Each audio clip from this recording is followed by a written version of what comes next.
And hello everybody, welcome back to the channel. Before we get into today's video, make sure you drop a like on this video and subscribe to the channel for more Celtic content. So of course the Hoops were back in action again yesterday in the league as we took on Kilmarnock at Rugby Park. Of course we lost the game 2-1, a very poor overall performance from the boys, which of course we will discuss in today's video. As a lot of Celtic fans online are describing the result as a disgrace, which I do quite simply agree with. We definitely went up to the standards of Celtic, or the standards that Celtic need to be going forward if we want to, of course, win this title. So before I do get into all of our kind of individual performances and players and stuff like that, and the manager and what needs to happen going forward in the January transfer window, I do kind of want to give some praise to Kilmarnock because I do think they thoroughly deserved that victory. They were the better side on the night, the better team during the match.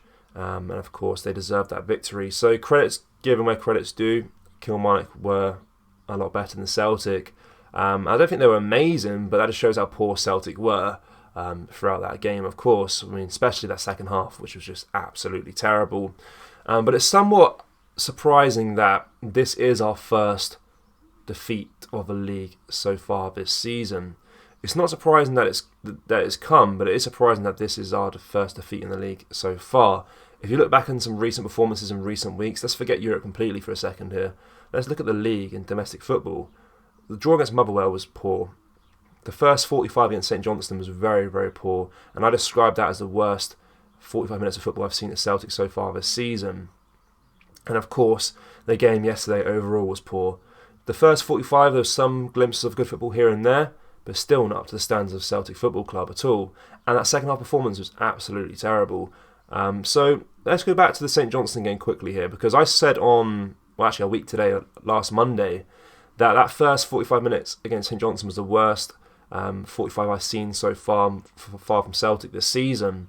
But that's been well and truly trumped now by that second half performance yesterday against Kilmarnock. We were definitely not up to the standards of Celtic Football Club at all. I do believe that is due to both the players and the manager. Of course, it's not a case of one or the other, it's a case of both. The players that lost in the second half in particular, with no kind of real direction on where to go and what to do, completely not at it, and whereas Kilmarnock were, obviously, of course, willing to put in a good performance and get the result they wanted. And of course, that can be, the players are to blame for not being at it and looking lost. But Rodgers has to be blamed as well for his tactical choices and substitutions that he made throughout that game to try and get a result. I don't think either had made a good showing of themselves at all in that game. Of course, we spoke about the second half performance not being very good. That's not to say the first 45 was amazing. It was still very poor in my opinion, or for a Celtic standard. But there were glimpses of good football here and there, as we said about previously. And I do think the players are to blame for this as well, because there's a lot of key chances created where we didn't convert, and the game could have been put to bed in the first half quite easily. It could have been 2 or 3-0, where of course that would have given us a cushion going into the second half where we were so poor. But yeah, it needs to change definitely going forward with regards to that. So I want to talk about some individual performances, individual players. I think me, alongside a lot of Celtic fans, were kind of shocked when they seen Nat Phillips was starting this match. Of course, Cameron Carter-Vickers was not available for this game, so Nat Phillips partnered up alongside Scales.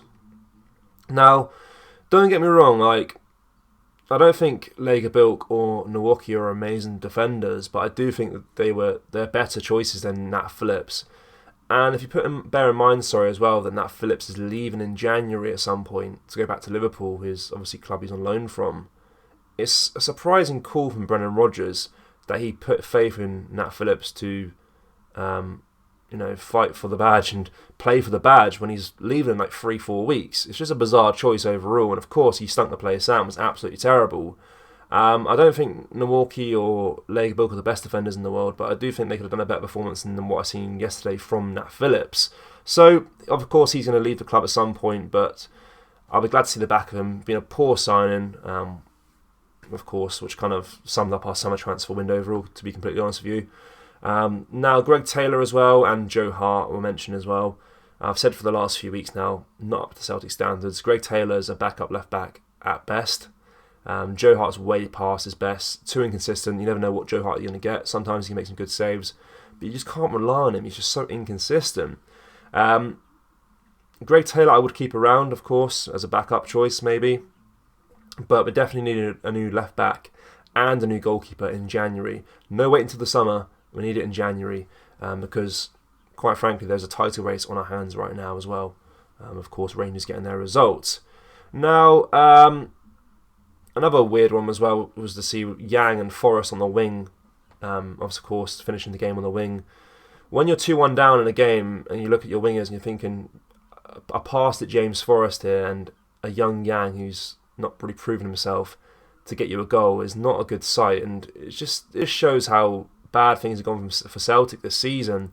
Of course, losing Jota in the summer, Abada with a long-term injury, Maida injured. It's been terrible. And to end the game with Yang on the wing and James Forrest to get us a goal was not a good sight at all.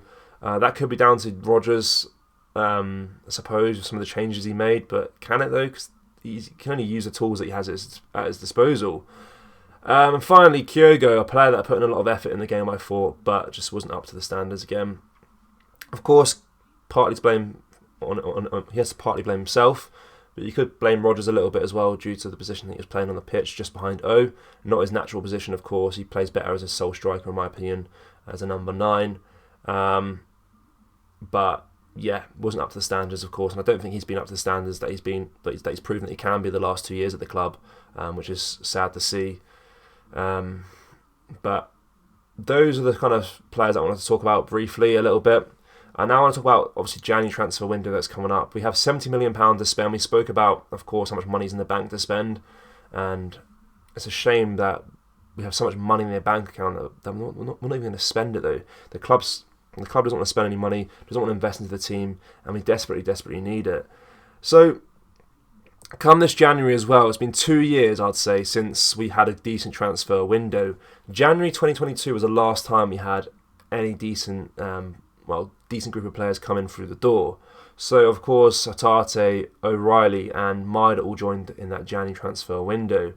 Since then, a lot of players have left the club as well, which affected our squad status in a way. Jota's left, Starfelt's left, and of course, it's not been great since then. A lot of crap players coming in through the door at Celtic. There's been one or two good signings here and there, Johnston being one, Alice Johnston, and of course Luis Palmer this window. But they've been surrounded by crap as well that's joining Celtic Football Club. So we desperately need a good transfer window this January. But we know for a fact that the club's ambitions aren't very high. They just want to be better than Rangers, that's it. They don't care about Europe at all, despite what they promised us this summer, despite what they promised Rodgers this summer. We need to invest heavily into the squad. There's a lot of injuries right now, which is fair enough. But it's not been good enough whatsoever. And that performance yesterday really highlighted the situation that's going on at Celtic right now. So, for me, we need another striker.